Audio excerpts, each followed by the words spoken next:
Movie की starting में हम कुछ लोगों को गुंडों से बचकर भागते हुए देखते हैं, जिसमें हमारी कहानी की फीमेल लीड जूही भी होती है, जो अपने दोस्तों के साथ जा रही थी। लेकिन तभी उसका पैर नीचे अड़ जाता है और वो नीचे गिर जाती है, और उसे गिराने वाला कोई और नहीं बल्कि उसकी ही बेस्ट फ्रेंड सिया थी, क्योंकि वो चाहती ही नहीं थी कि जूही उन लोगों के साथ जाए और गुंडे उसे पकड़ ले। जूही सिया पर इल्जाम लगाती है कि उसने उसे क्यों गिराया, आखिर वो ऐसा क्यों कर रही है। लेकिन जिया उसे इग्नोर कर जैन के साथ वहां पर निकल जाती है, और अब यहाँ पर जूही और क्यान ही रह गए थे। वहीं क्यान को काफी ज्यादा गुस्सा आ रहा था, जैसे जूही ने सिया पर इल्जाम लगाया था और वो उस पर गुस्से से भड़क उठता है। वहीं जूही को तो यकीन ही नहीं हो रहा था, उसका बेस्ट फ्रेंड भला किसी और के लिए उसके साथ कैसे धोखा कर सकता है। वो उसे समझाने की कोशिश करती है, लेकिन क्यान उसकी एक नहीं सुनता और उस पर ही गलत इल्जाम लगाने लग जाता है और कहता है कि सच में तुम यही डिजर्व करती हो। सिया कितनी अच्छी लड़की है, वो हमेशा तुम्हारी केयर करती है, लेकिन तुम तो हमेशा ही उसे परेशान करने का एक भी मौका नहीं छोड़ती हो। वहीं जूही को तो समझ ही नहीं आ रहा कि उसके बेस्ट फ्रेंड को आखिरकार हो क्या गया है। वो भला उसकी केयर करने की जगह किसी और लड़की की क्यों केयर कर रहा है, क्योंकि उन लोगों ने तो बचपन से प्रॉमिस किया था ना कि वो हमेशा साथ रहेंगे। वहीं क्यान भी जैन की तरह ही वहां पर जूही को उन गुंडों के बीच छोड़कर चला जाता है। वहीं जूही बस रोती रह जाती है कि उसके सभी दोस्तों ने उसे धोखा दिया है और उससे कोई भी प्यार नहीं करता। वो रोते रोते वहीं बेहोश हो जाती है कि तभी वो गुंडे भी जूही के पास आ जाते हैं उसे पकड़ने के लिए। कि तभी वहां पर हमारे कहानी के मेन लीड मिस्टर जी की एंट्री होती है और उसके सभी बॉडीगार्ड्स उन गुंडों को पकड़ लेते हैं। जिसके बाद तो वो गुंडे रहम की भीख मांगते हैं, लेकिन मिस्टर सी उन पे बिल्कुल भी रहम नहीं खाते और जूही को अपनी गोद में उठाकर अपने साथ लेकर चले जाते हैं। वहीं हम दूसरी तरफ जूही को देखते हैं, जो काफी ज्यादा गहरी नींद में सो रही थी। उसे काफी ज्यादा डर लग रहा था, उसे काफी डरावना सपना आ रहा था, जिससे वो डरकर एकदम से उठ जाती है। वो अपने आप को देखती है कि वो कहाँ पर है और क्या उसे गुंडों ने पकड़ लिया था। कि तभी वो एक मेड को देखती है और वो उसे मेड बताती है कि उनके बॉस ने उसे रात को बचाकर अपने साथ सेफली यहाँ पर लेकर आए थे और उसे उसका ध्यान रखने के लिए कहा था। वहीं जूही को समझ नहीं आ रहा था कि आखिरकार कौन है जिसने उसकी इतनी ज्यादा केयर की और उसकी इतनी मदद की, जबकि उसके बुरे टाइम में उसके खुद के बेस्ट फ्रेंड भी उसका साथ छोड़कर किसी और को सपोर्ट कर रहे थे। वहीं मेड जूही को फ्रेश होने के लिए बोलकर वहां से चली जाती है। कि तभी जूही के पास जैन का कॉल आता है और वो उससे पूछता है कि वो अभी कहाँ पर है। तो जूही को पहले तो बहुत गुस्सा आता है, जिस तरह से जूही को वो लोग छोड़कर चले गए थे, लेकिन फिर जूही उन्हें अपना असली एड्रेस बता देती है।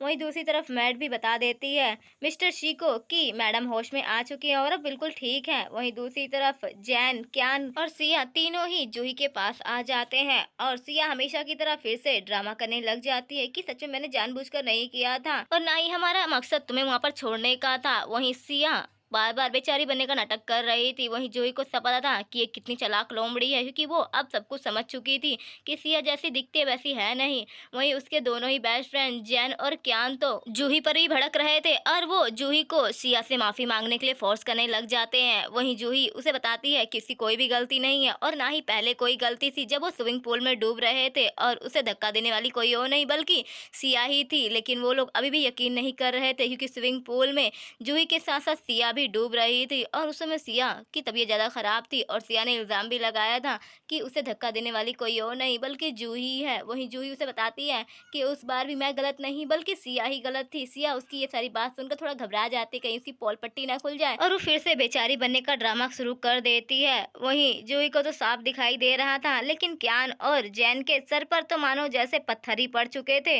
वो जूही का असली चेहरा देख ही नहीं पा रहे थे, जैसे जूही ने उन लोगों को अपनी मासूमियत में फंसा रखा था। लेकिन जूही तो सिया का असली चेहरा देख चुकी थी और उसे पता था कि सिया जैसी है वैसी दिखती नहीं है और वो सबको बस बेवकूफ बनाकर अपनी तरफ करने की कोशिश करती है।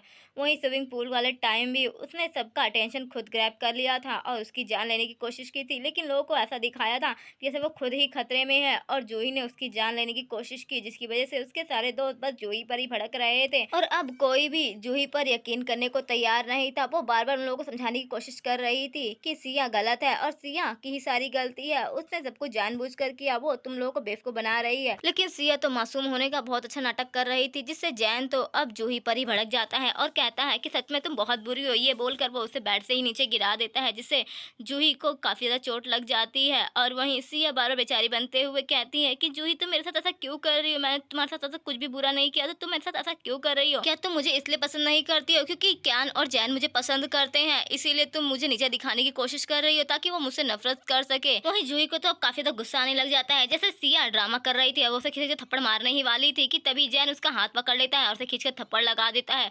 वहीं तो जूही को यकीन नहीं हो रहा था कि जैन उसके साथ ऐसा भी कर सकता है। वहीं क्यान जूही पर गुस्सा करने लग जाता है और कहता है कि तुम अपनी आदतों को सुधार लो, सच में तुम बहुत ज्यादा बुरी होती जा रही हो, तुम्हें तो सिया से माफी मांगनी चाहिए, लेकिन तुम उससे माफी मांगने की जगह ये ड्रामा कर रही हो। और फिर वो उस पर इल्जाम लगाने लगता है कि वो उसके अंकल के घर पर क्या कर रही है, उसे तो अपने घर पर होना चाहिए ना, वो कितनी ज्यादा बदतमीज हो गई है, अगर हम लोग तुम्हें अटेंशन नहीं दे रहे हो तो तुम हमारे अंकल के घर पर आकर हमारी शिकायत कर रही हो। वहीं सिया भी मासूम होने की पूरी अच्छी तरह से नौटंकी कर रही थी और उन दोनों को ही अपनी बातों में घुमाते हुए कहती है कि प्लीज तुम जूही के साथ ऐसा बिहेव मत करो, वो मुझसे नाराज है ना तो मुझे यहाँ से चले जाना चाहिए, वो मुझसे गुस्सा है तो वो तुमसे लड़ाई क्यों कर रही है, तुम लोग तो बेस्ट फ्रेंड हो ना। लेकिन जैन उसे रोक देता है और कहता है कि तुम कहीं नहीं जाओगी, सारी की सारी गलती जूही की है, वो तुमसे माफी मांगी उसके बाद ही हम यहाँ से जाएंगे। और फिर वो उसे फोर्स करने लगते हैं माफी मांगने के लिए कि तभी वहाँ पर मेड आ जाती है जूही का सामान लेकर, और वो उन तीनों पर ही गुस्सा करके भड़कते हुए कहती है कि आखिरकार वो लोग यहाँ पर क्या कर रहे हैं और वो लोग बिना परमिशन के घर में कैसे घुसे, क्या उन्हें मिस्टर शी का डर नहीं है। ये सुनकर वो तीनों ही घबरा जाते हैं कि तभी सिया फिर से ड्रामा करने लग जाती है और वो अच्छी बनते हुए जूही से कहते हैं कि प्लीज जूही हमारे साथ ऐसा तो मत करो, तुम जानबूझकर अंकल का सपोर्ट लेकर मेरे साथ ऐसा नहीं कर सकती हो। लेकिन सिया तो उस पर ही गुस्सा करने लग जाती है और कहती है कि अपनी ड्रामेबाजी मेरे सामने नहीं बल्कि इन दोनों के सामने करना। और फिर वो मेड से एक कैलकुलेटर मंगाकर उसे कैलकुलेट करके कहते हैं कि आज तक मैंने जो भी तुम पर खर्चा किया है वो तुम पैसे मुझे वापस करो, क्योंकि तुम जैसी घटिया लड़की पे मैं अपना एक चवन्नी भी खर्च नहीं कर सकती। और वो उससे अपने पैसे रिटर्न मांगने लग जाती है, जिसके बाद क्या सिया तो अब बुरी तरह से फंस चुकी थी। उसे यकीन नहीं था कि जूही उससे इस तरह से पैसे मांग लेगी, जो कि उसने उससे दोस्ती के नाम पर लेकर उसके इतने सारे पैसे उड़ा दिए थे शॉपिंग और कपड़े के नाम पर।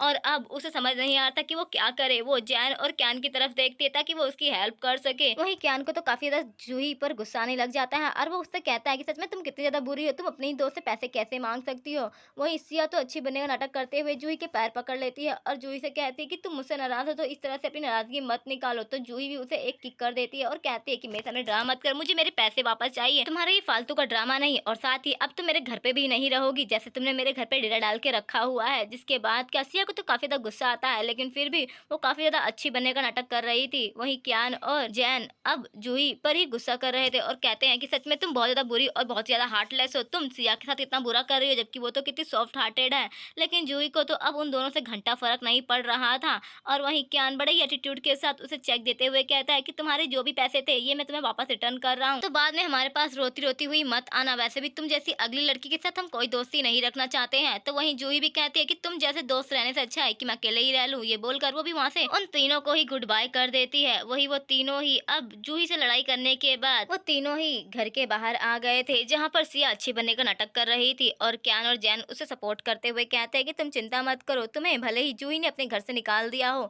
लेकिन हम तुम्हें अपने घर में रहने देंगे और तुम्हें कोई भी प्रॉब्लम नहीं होगी। और हमारे अंकल जिसके सामने वो इतना ज्यादा स्वीट बनने गई है वो भी उसका असली चेहरा देखते ही उसे अपने घर से निकाल देंगे। वहीं हम जूही को देखते हैं जो इतना सारा ड्रामा खत्म होने के बाद वापस कमरे में जा रही थी कि तभी वहाँ पर वो मिस्टर शी को देखती है जो वापस आ चुके थे और वो जूही को देख उससे पूछते हैं कि क्या वो अब ठीक है और वो कैसा फील कर रही है और फिर वो उससे बात करने लग जाते हैं। वहीं जूही थोड़ा नर्वस हो रही थी और वो उससे पूछती है कि आखिरकार मैंने तो आपके नेफ्यू को ऑफेंड कर दिया तो आप मेरी हेल्प क्यों कर रहे हैं। तो मिस्टर शी जूही को बताते हैं कि बचपन में ही उन दोनों की एंगेजमेंट हो चुकी थी और अब उन दोनों को शादी कर लेनी चाहिए। ये बोलकर वो जूही का हाथ पकड़ लेते हैं। वहीं जूही तो शादी वाली बात सुनकर हैरान हो जाती है और फिर वो दोनों ही मैरिज करने के लिए कोर्ट में आ जाते हैं जहाँ पर उन दोनों को ही मैरिज सर्टिफिकेट मिल गया था। जूही को तो अभी भी यकीन नहीं हो रहा था कि उसने इतनी जल्दी शादी कर ली है और इतने हैंडसम बंदे के साथ उसकी एंगेजमेंट बचपन में ही तय हो गई थी। वहीं मिस्टर शी तो इस शादी से काफी ज्यादा खुश नजर आ रहे थे और वो जूही से प्रॉमिस करते हैं कि वो उसे छोड़कर कभी नहीं जाएंगे, हमेशा ही उसका साथ देंगे चाहे उसका साथ कोई दे ना दे। और 10 दिन बाद उन लोगों की शादी वो अनाउंस कर देंगे। वहीं 10 दिन बाद हम एक पार्टी का सीन देखते हैं जहाँ पर मिस्टर शी ने एक बहुत बड़ी पार्टी अरेंज की थी अपनी शादी के लिए, जिसमें सारे अमीर बिजनेसमैन आए हुए थे और साथ ही कियान सिया और जैन भी आए हुए थे। उन लोगों को तो बस ये बात हजम नहीं हो रही थी कि उसके अंकल ने बिना बताए इतनी जल्दी शादी कैसे कर ली। वहीं शिया को तो काफी ज्यादा जलन हो रही थी क्योंकि वो मिस्टर शी से शादी करना चाहती थी क्योंकि उसे पता था कि वो काफी ज्यादा अमीर इंसान है, लेकिन वो उसके हाथ में फंसने से पहले ही किसी और से शादी कर चुके थे और वो देखना चाहती थी कि आखिरकार कौन लड़की है जो उसकी जगह लेकर बैठ गई।